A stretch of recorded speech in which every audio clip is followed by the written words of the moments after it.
fait, il faut analyser la situation très globalement.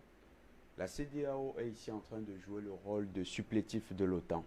Et son suppléant le plus imminent, le président du Ghana, Nana Akufo-Addo, a voulu jouer le grand jeu, c'est-à-dire sortir la carte de l'OTAN telle qu'elle se déroule dans le monde. C'est l'ingérence dans les affaires internes d'un pays. Alors que le peuple malien s'est retrouvé et a donné mandat, au gouvernement de transition malien, il a demandé au gouvernement de transition de d'abord apporter la sécurité, ensuite d'organiser les élections. Nana Akufo-Addo a pris l'agenda de l'OTAN et a imposé cela au Mali. On sait que les puissances de l'OTAN, notamment la France, sont en train de faire pression, de manœuvrer pour que le Mali organise les élections le 22 février 2022. Or, le Mali n'a aucune disposition actuelle, n'est pas dans la capacité actuelle d'organiser ces élections. Il n'y a pas le contrôle du territoire. Les candidats n'ont pas la possibilité d'aller battre la campagne de manière transparente sur l'ensemble du territoire. Il y a l'insécurité et le terrorisme qui est grandissant sur le territoire malien.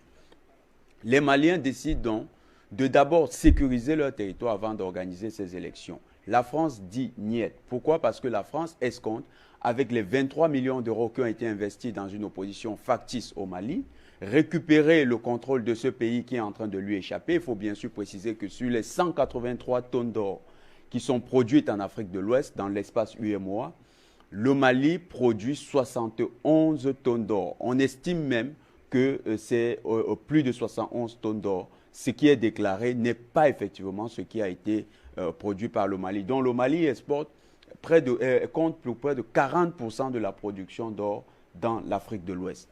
Et la France, qui voit mal partir ce pays dans l'escarcelle des pays de l'Est, est en train de manœuvrer au niveau des États-Unis parce qu'il y a toujours eu un rapprochement entre la France, les États-Unis et un ensemble de puissances sur certains dossiers, surtout lorsque l'OTAN se sent menacée. Et sur le cas d'espèce, les États-Unis manœuvrent à partir du Ghana pour faire pression sur le Mali.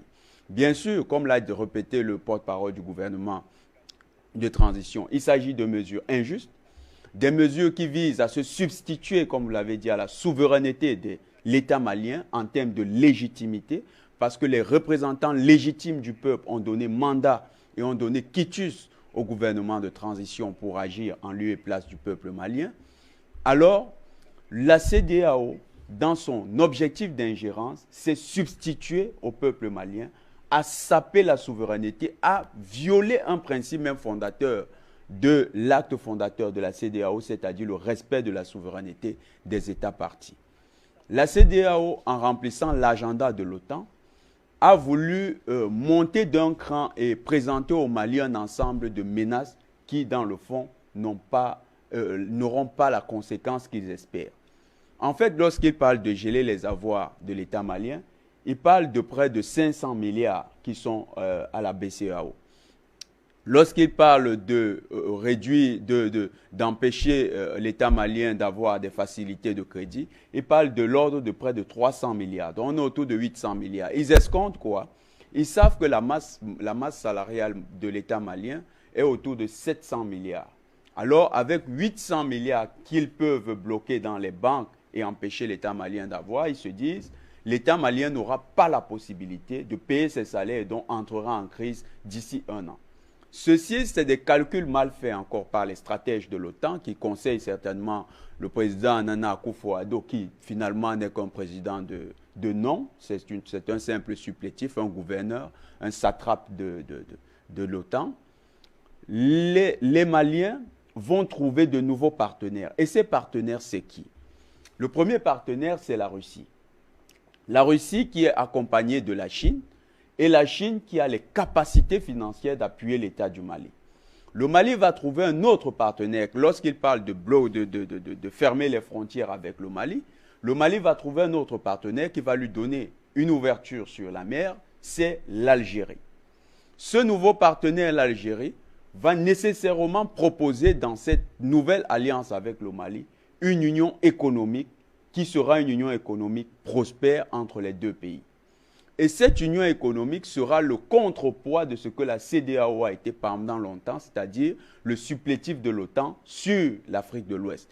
Cette fois-ci, on aura une union économique fondée par un pays du Maghreb et un pays de l'Afrique subsaharienne sur des bases d'émancipation, donc les deux pays étant dans une volonté de liberté et qui seront beaucoup plus autonomes que les pays de la CEDEAO. Cette nouvelle union économique sera plus forte, elle aura plus de poids parce que les deux pays vont agir suivant des politiques autonomes, des politiques indépendantes.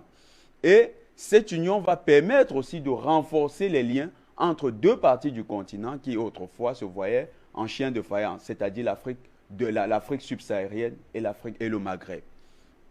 Cette union va donc être le socle d'une nouvelle Afrique. C'est ce que la CEDEAO ne sait pas. Et le représentant du gouvernement malien a dit quelque chose de fondamental. Le Mali va tirer toutes les conséquences et verra comment réguler sa participation dans toutes ces instances. Ça veut dire beaucoup. Aujourd'hui, nous, ce que nous pouvons dire à l'État du Mali, ou du moins nous pouvons conseiller, c'est que le Mali tire toutes les conséquences et se retire de la CEDEAO. Parce qu'en fait, la CEDEAO veut jouer avec le Mali au froussard, au jeu du froussard. Ils veulent voir si le Mali aura la frousse et va se rétracter pour suivre l'agenda que l'OTAN veut lui imposer, au lieu de suivre l'agenda que le peuple malien a donné au gouvernement de transition. Il faut donc que le Mali, dans son élan de respect de la légitimité populaire malienne et de la souveraineté de son pays, décide de quitter, comme l'avait fait la Mauritanie, la CEDEAO. Et la CEDEAO a dit qu'elle va mettre une force en attente qui sera certainement d'un pays voisin pour menacer le Mali d'une éventuelle intervention. Ça encore, c'est une grosse blague. Alors, la force en attente qui est au Sénégal, qui est constituée d'un peu plus de 7000 hommes qui sont mobilisés en permanence. Et c'est d'ailleurs celle-là qui avait passé la frontière avec la Gambie quand la CEDEAO voulait que Yaya Jammeh justement quitte le pouvoir. Oui, là on n'a pas affaire avec Yaya Jammeh.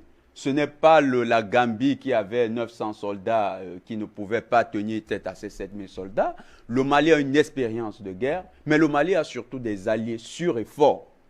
Ces alliés sûrs et forts ont tous une supériorité militaire sur tous les pays de la CEDEAO, y compris avec leurs alliés, la France et les États-Unis. On parle bien sûr de la Russie, on parle de l'Algérie, on parle de l'Iran, qui sont des pays qui ont une capacité de nuisance importante. Lorsque le président Nana Akufo-Addo, avec toute sa comédie qu'il a organisée autour de lui à Accra, pensait qu'il allait menacer le Mali, n'avait pas tenu compte de tous ces paramètres. Or, actuellement, il y a les instructeurs russes qui sont sur le territoire et nous avons vu ce que ça a fait en Syrie. Les Américains, les Français, les Britanniques étaient tous en Syrie. Aujourd'hui, ils sont dans la débandade. C'est les Russes qui sont maîtres du jeu en Syrie. Et les Russes sont épaulés, cette fois-là, par les Iraniens qui sont en train de harceler les Américains. Vous vous souvenez qu'il y a quelques jours, un général américain est venu communiquer sur le fait que la base américaine basée dans le Kurdistan syrien, le Kurdistan syrien, avait été l'objet de plusieurs tirs et qu'ils avaient intercepté. Mais en fait, les Iraniens disent qu'ils ont effectivement touché plusieurs cibles dans la base américaine. Actuellement, dans les Iraniens, les Russes, les Algériens ont une capacité de feu qui est de loin supérieure à ce que le Sénégal imagine pour le cas de la Gambie. Donc, s'ils pensent que c'est encore la Gambie avec laquelle ils sont allés comme dans du beurre, le Mali, ce sera un bourbier pour la CEDEAO, pour cette force en attente. Peut-être ils vont perdre des milliers d'hommes sans jamais franchir un seul kilomètre du territoire malien.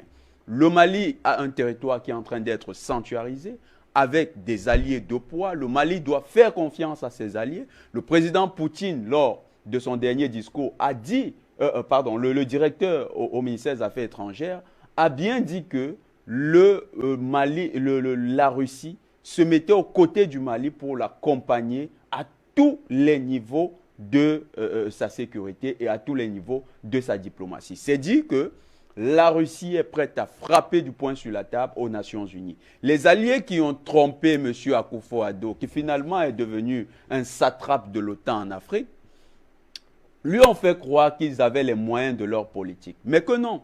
Au Mali, ils n'ont pas les moyens de leur politique. Le Mali est sur une pente ascendante. Le Mali doit persévérer dans cette pente ascendante. C'est vrai qu'avec les nouvelles sanctions qu'on dit être lourdes, entre guillemets, mais qui n'auront aucun impact, comme l'a dit M. Podassé, sur le Mali, ça donne l'impression que la CEDEAO est montée d'un cran, mais c'était rempli de feuilles de papier avec des mots assez ronflants, mais sur le plan de la matérialité, on ne va pas constater de réel impact sur le Mali. Le Mali est en train de se libérer, le Mali a des alliés puissants, le Mali va réussir son combat de libération et ce n'est pas avec l'escarmouche de la CEDEAO que cela va s'arrêter.